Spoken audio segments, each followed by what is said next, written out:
તો ભગવાનના પાર્ષદો વિમાનમાંથી ઉતર્યા. ધ્રુવજીને કહે કે ચાલો. તો ધ્રુવજી કહે કે મારું નિત્ય કર્મ હું પૂરી કરી લઉં પછી આવો.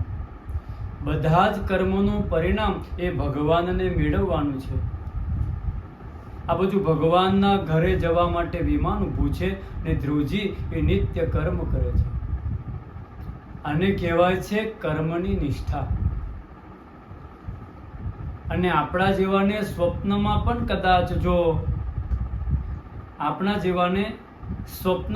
કદાચ જો ભગવાનના દર્શન થઈ જાય, દેખાય, તો આપણે પરમ સિદ્ધ પુરુષ થઈ જઈએ. બધાને કહેતા ફરીએ કે સ્વપ્નમાં ભગવાનની જોડે રોજ વાતો કરીએ છીએ, પૂજા પાઠની શું જરૂર છે? આપણે આપણું નિત્ય કર્મ એ છોડવા માંગીએ છીએ. કર્મને ભાર એ ક્યારેય ન બનાવવો જોઈએ. કર્મનું વ્યસન બનાવવું જોઈએ. કર્મને ભાર બનાવશો તો એને તમે છોડી જ દેશો, અને કર્મનું વ્યસન બનાવશો તો તમે એને છોડી શકશો નહીં. ધ્રુવજી એવા કર્મનિષ્ઠ છે. વિમાન ઊભું છે ને પોતાનું નિત્ય કર્મ પૂર્ણ કર્યું. વિમાનમાં બેસવાની તૈયારી કરી. જે અલૌકિક વસ્તુ હોય ને એ લૌકિક ભૂમિનો સ્પર્શ ન કરે. વિમાન તો ઊભું છે, ધરતીથી થોડું ઉપર છે, તો વિમાનમાં બેસવું કેવી રીતે? એટલામાં એક દેવતા આવ્યા, વંદન કર્યા. મારી તરફ તો જુઓ. ધ્રુવજી કહે આપ કોણ છો? તો કહે હું મૃત્યુનો દેવ છું. મૃત્યુલોકમાં મને મળ્યા વગર કોઈ અહીંયાથી જઈ શકતું નથી, ને તમે સશરીર ભગવાનના ધામમાં જાઓ છો. આ ભગવાનનો નિયમ છે અને નિયમ પ્રમાણે જ જવું જોઈએ. અને આ સાંભળતાની સાથે જ મૃત્યોર્મૂર્ધ્નિ પદમ દત્વા આરુરોહાદ ભૂતમ ગૃહમ. મૃત્યુના માથાની ઉપર પગ મૂક્યો, સીડી બનાવી અને લૌકિક દેહનો ત્યાગ કરી અલૌકિક દેહ ધારણ કરી વિમાનમાં બેઠા, ભગવાનના ધામમાં ચાલ્યા. વિમાન આગળ ચાલ્યું. એવામાં ભગવાનના પાર્ષદોએ જોયું કે આ ધ્રુવજી ઉદાસ કેમ દેખાય છે. પૂછ્યું કે ભાઈ તમે ઉદાસ કેમ છો? તો કહે કે મારી માં છૂટી ગઈ. જે માતાએ મને ઉત્તમ સંસ્કારો આપ્યા અને અહીં સુધી પહોંચાડ્યો, એ માતાને જ હું ભૂલી ગયો. પાર્ષદો હસવા લાગ્યા. બોલ્યા આ તમારા જેવા ભક્તને જન્મ આપવા વાળી જનની એ પાછળ કેવી રીતે રહે? ઇતિ વ્યવસિતમ તસ્ય વ્યવસાય સુરોત્તમૈ દર્શયામા સતુર્દેવી પૂર્વ યાને ન ગચ્છતિ. આગળ જુઓ, આગળના યાનમાં તમારી માતા જઈ રહી છે. ધ્રુવજીએ દૂરથી જ માતાજીના દર્શન કર્યા, પ્રણામ કર્યા અને અંતે માતા સાથે ભગવાનના પરમ પદને પ્રાપ્ત થયા.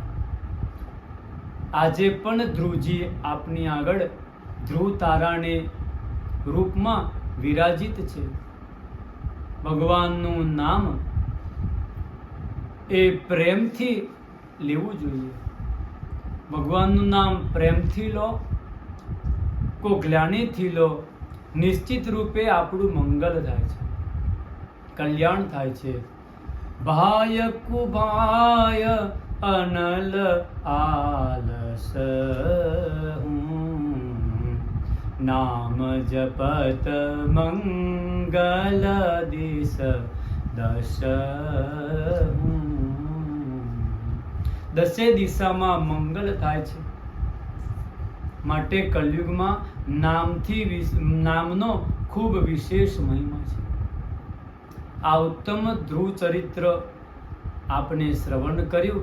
આ ધ્રુવ ચરિત્ર એ નિશ્ચયનો સંદેશો આપે છે. હવે આ ધ્રુવજીના વંશમાં આગળ અંગ નામના રાજા થયા. એમના વંશમાં એનું ચરિત્ર આવે. આ રાજા ઘણા જ ધર્માત્મા પવિત્ર હતા, પણ એમનો જ પુત્ર થયો, એનું નામ વેણ, જે નાસ્તિક હતો. પ્રશ્ન થયો કે પિતા ધર્માત્મા તો દીકરો આવો નાસ્તિક કેમ થયો? તો સમજાવે એનું કારણ કે માતૃદોષ આવ્યો.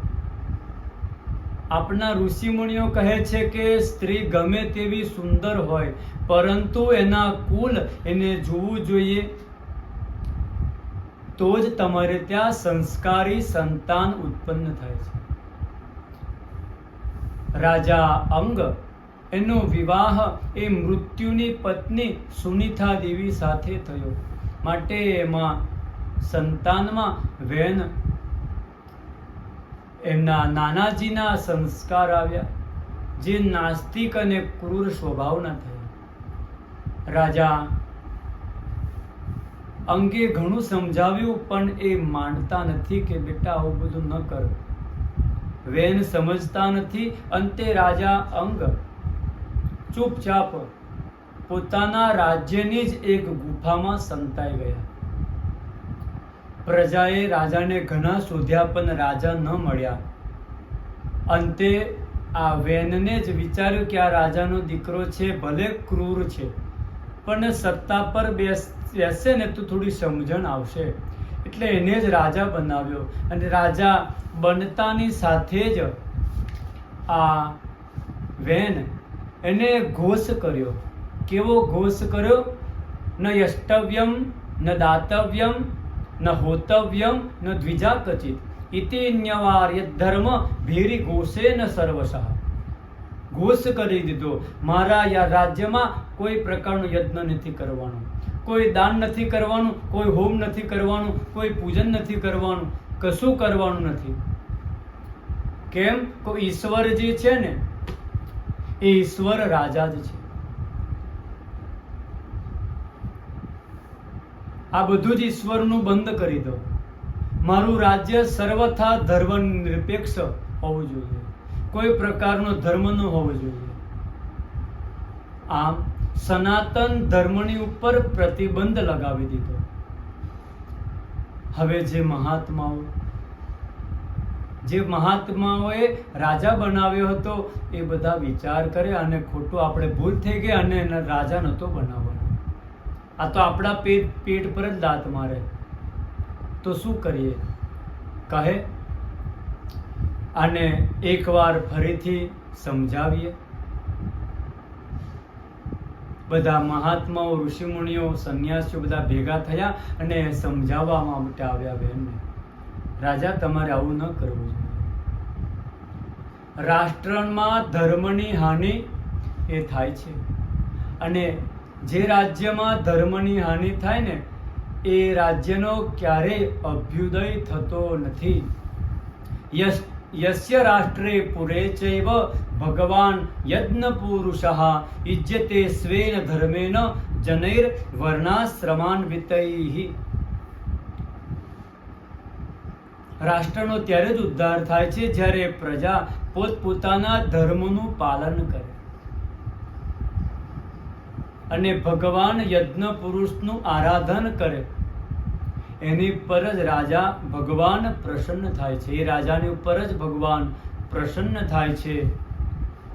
ધર્મ આચરિત પુંસામ વાંગ્મનઃ કાય બુદ્ધિભિઃ લોકાન વિશોકાન વિતરત યથાન્યત્સમ સંગિનામ. રાજા અમે કહીએ છીએ એ વાત બરાબર ધ્યાનથી સાંભળો.